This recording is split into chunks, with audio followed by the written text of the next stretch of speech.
After months of preparation, the big day has arrived. It's Monday, August the 29th, and we're just about to embark on the Royal Caribbean Quantum of the Seas ship and taking a cruise to Alaska. We stayed at the Marriott Waterfront Hotel in Seattle prior to taking the cruise, and these are just a few shots that we took from our balcony and room on early Monday morning before leaving to go to the port. It took us about 10 minutes to travel from our hotel to the port, where we saw the first glimpse of the ship Quantum of the Seas. It took us about 30 minutes to clear security, and then we were able to embark on the ship on deck number 5. We first of all had to then clear our muster, which was on the deck 4 below us. That took us around about 2 to 3 minutes before we completed that, and then we started to explore the ship and stayed on deck 4, and we looked through the Royal Esplanade, which was like a very main hub part of the ship, where we'll see a number of small restaurants and shops, and then over here on the right hand side, guest services, and then we'll look through the remainder of this deck. You'll see a number of small counters, which during the cruise they sell jewelry, watches, and some other merchandise. Over there on the left-hand side is Port Merchants, and then in front of us, in just a moment, you'll see the Harp and Horn British-style pub, and then right opposite the pub, you'll see the staircase which leads up to deck number 5. As we explore a little bit more, you'll see Coffee Promenade, which is a free coffee shop, along with Sorrento's, the pizza restaurant right next door, Regalia over there to the left, an upscale shop. We'll then pass by the Harp and Horn pub, in which you can see there's TVs inside, which will be showing sports events during the cruise.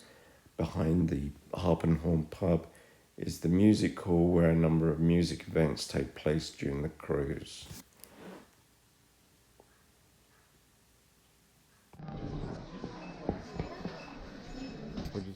And this is a quick look inside the music hall. On deck 14,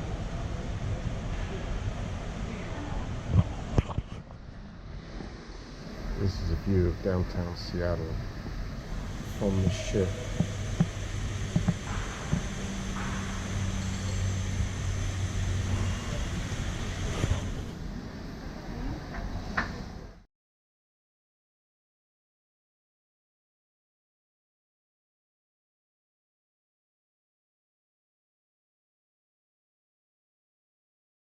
We had lunch in the Solarium Bistro, which is a buffet-style restaurant. It's not as big as the Windjammer, and here is a view of some of the desserts that they offer in the Solarium Bistro. It's not as busy in that restaurant as the Windjammer, especially on the first day. And here's just a few pictures and scenes from the Solarium, and now you'll see our first shot of one of the towels, which is going to be an octopus.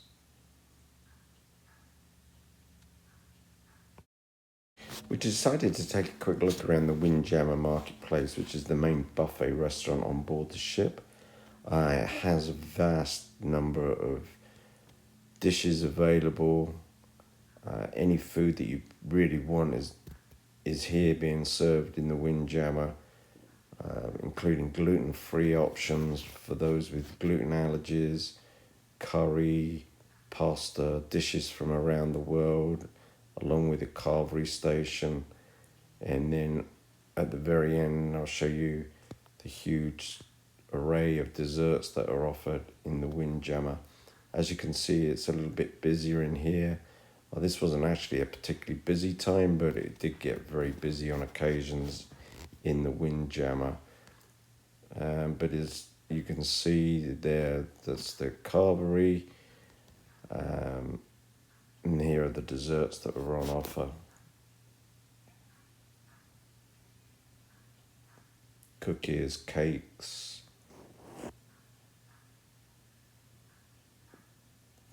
vast selection of desserts available for you. As we still had time before our cabin was available, we went up to see the North Star, which is a capsule that takes you up about 30 feet above the ship. And here it is just coming down into the landing position. Shortly after 1 o'clock, we were allowed to go to our cabins. And this is Igady, who was our cabin attendant for the week. We were staying in a grand suite, oversized balcony. The balcony itself is actually split into two, very spacious. As you can see, we were on the part of the ship that juts out very slightly, which gave us great views during our cruise. Now here in the bathroom, we had a tub and shower combination with a curtain. And in this particular bathroom, there were 2 sink units, which is very useful, along with 2 doors that go out of the bathroom, one to the living room space and then one into the bedroom. In the bedroom, we had a large closet with plenty of hangers and a safe inside. And then in the living room, next to the front door, was another closet, plenty of counter space, and then also a mini fridge, which was very useful, plenty of drawers, information about the suite. And then this is the closet in the living room. As you can see, plenty of hangers and space to put your clothes. There's a coffee maker and a kettle to make tea. That is the front door. To the left, the door into the bathroom. Plenty of water and a sofa that can convert into a bed, another chair and a table. Among some of the information that is provided on the cruise were some details about a captain, chief engineer, the hotel director, and along with the cruise director, Steve from Canada. On a daily basis, we would receive a copy of the Daily Compass. This is the one from day 1. The Daily Compass provides details about special offers for that particular day, along with time, location of events that are taking place.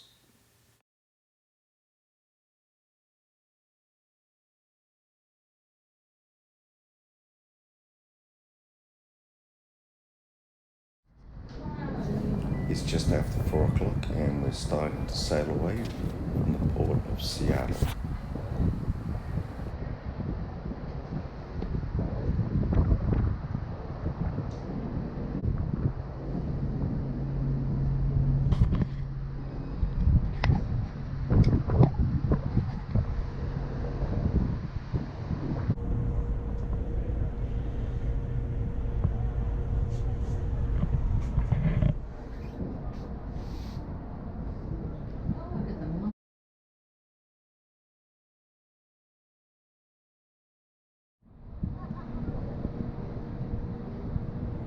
That's where we just came out of.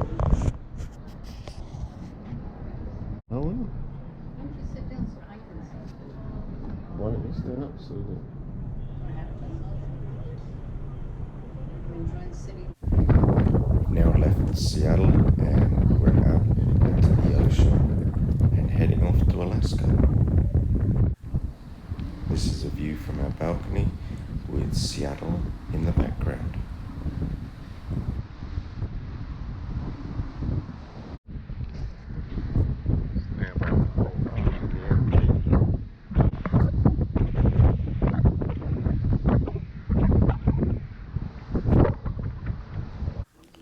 Before going to dinner, we went to the Concierge Lounge, which is open to suite guests. It's located at the back of the ship.